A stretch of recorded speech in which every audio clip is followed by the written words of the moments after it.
4,500 কোটি টাকার মূর্তি বানিয়েছিল শুধু শেখ পরিবার, শেখ হাসিনার সরকার সারা বাংলাদেশে। সেই মূর্তিগুলো পর্যন্ত 24-এ ভেঙে দিয়েছে। আমাদের এই সুবা বাংলা অথবা ঐতিহাসিক বঙ্গের 800+ বছরের ইতিহাসের সবচেয়ে পাওয়ারফুল ঘটনা হচ্ছে আপনার 2024-এর জুলাই গণঅভ্যুত্থান।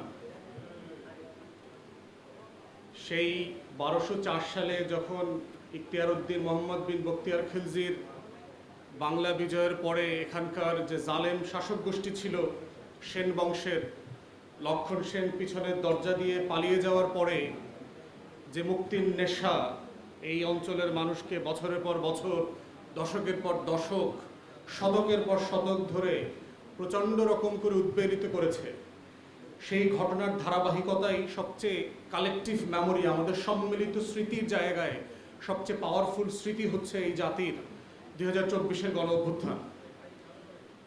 এবং এটাকে যদি আপনি অন্য যে কোনো ঘটনার সাথে তুলনা করেন, দেখবেন যে অনেক মিলের জায়গা যেমন আছে, আবার এই ঘটনাই আমাদের ইতিহাসের অনেক ইউনিক ঐতিহাসিক অনুষঙ্গের জন্ম দিয়েছে। মিলের জায়গা হচ্ছে যে আমাদের 24-এও জালেম শাসক ফেরাউন ঠিক একইভাবে লক্ষ লক্ষ তরুণ যুবাদের, সিপাহী সৈন্যদের ভয়ে গণভবন থেকে পালিয়ে পিছনের দরজা দিয়ে চলে গেছেন। তখন তার টেবিলে খাওয়ার সময় গরম ভাত ছিল, ফ্রিজে রান্না করা খাবার ছিল, কিন্তু খাবারটা জুটে নাই। লক্ষণ সেনের একই অবস্থা হয়েছিল, খাবার রেডি ছিল, খেতে পারে নাই, পালিয়ে যেতে হয়েছে। এবং পালিয়ে এমন একটা দেশে গেছেন যেটা আমরা সবসময় বলেছি তিনি ওই দেশের দালাল, এবং এইটাকে নিয়ে আবার তারা রাজনীতি করত যে তারা ওই দেশের দালাল না আবার বলার চেষ্টা করত। কিন্তু তিনি সেখানে গিয়ে এবং ভারত সরকারের গত 2 বছরের আচরণের মধ্য দিয়ে এটা প্রমাণিত হয়েছে যে আসলে কে কাদেরকে দশকের পর দশক ধরে পুষে এই গোখরা সাপটা বানিয়েছে দুধ কলা খাইয়ে।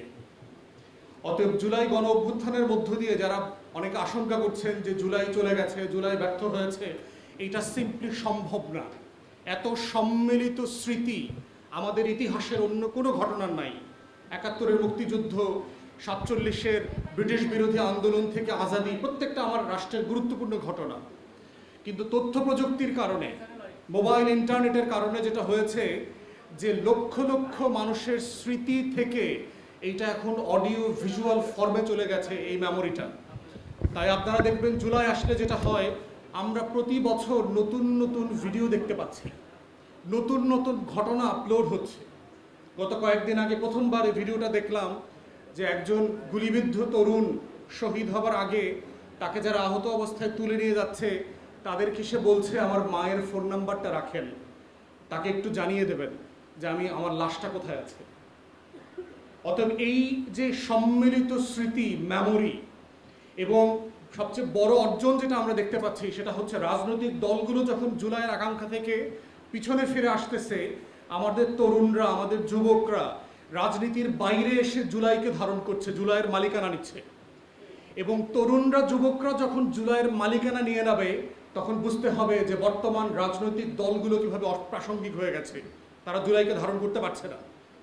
এবং এই ঘটনাগুলো কিন্তু বারবার ঘটতেছে। গত প্রায় 10 বছর ধরে যদি দেখেন, কোটা বিরোধী আন্দোলন হয়েছে তরুণদের নেতৃত্বে, কিন্তু কোনো রাজনৈতিক ছাত্র সংগঠনের নেতৃত্বে না। ভ্যাট বিরোধী আন্দোলন হয়েছে তরুণদের নেতৃত্বে, কিন্তু কোনো ছাত্র সংগঠনের নেতৃত্বে না। নিরাপদ সড়ক চাই আন্দোলন হয়েছে আমাদের শিশু কিশোর, আমাদের তরুণদের নেতৃত্বে, কিন্তু কোনো রাজনৈতিক দলের নেতৃত্বে না। ঠিক একইভাবে 24-এর গণ অভ্যুত্থান দেখেন, আমাদের বড় বড় রাজনৈতিক দলগুলো গত 17-18 বছর ধরে টানা ফ্যাসিবাদ বিরোধী লড়াই করেছে, কিন্তু তাদের নেতৃত্বে এই গণ অভ্যুত্থানটা হয় নাই। কিন্তু তাদের অনেক ত্যাগ আছে, তারা ফ্যাসিবাদের হাতে মজলুম ছিলেন, জুলুমের শিকার হয়েছেন।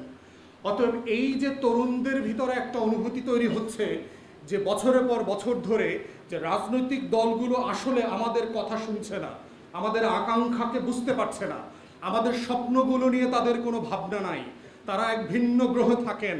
তারা মনে করেন তাদের বাপের নামে, মায়ের নামে, ছেলেমেয়ের নামে, বোন নামে গ্রাম, ইউনিয়ন, জেলা, উপজেলার নাম বদলে দেবেন, এবং এটাই হচ্ছে বাংলাদেশ। সে বুঝতে পারছে না যে আমরা ওই বাংলাদেশে এখন আর থাকি না। ওই বাংলাদেশের রাজনীতি যারা করতে তাদেরকে 24-এ বিদায় করে দেওয়া হয়েছে। 4,500 কোটি টাকার মূর্তি বানিয়েছিল শুধু শেখ পরিবার, শেখ হাসিনার সরকার সারা বাংলাদেশে। সেই মূর্তিগুলো পর্যন্ত 24-এ ভেঙে দিয়েছে। অতএব বুঝতে হবে, বাপ মা পোলাপান বংশ এদের পূজা করবার রাজনীতি দেখবার জন্য 24 পরবর্তী জাতি সত্তা তরুণরা আসলে প্রস্তুত না। অতএব বাংলাদেশের রাজনৈতিক দল যারা পক্ষে আছেন, বিপক্ষে আছেন, সংসদের বাইরে আছেন, তাদেরকে এই মনস্তত্ত্ব বোঝা দরকার যে 24 ফান্ডামেন্টালি এই রাষ্ট্র কাঠামোর চিন্তা মনস্তত্ত্ব বদলে দিয়েছে। যদি এই উপলব্ধিতে আপনারা আসতে না পারেন, মনে রাখবেন যে বাংলাদেশ থাকবে, বাংলাদেশের লাল সবুজের পতাকা থাকবে, এখানে রাজনীতি থাকবে, স্বপ্ন থাকবে, লড়াই থাকবে, শুধু আপনারা থাকবেন না।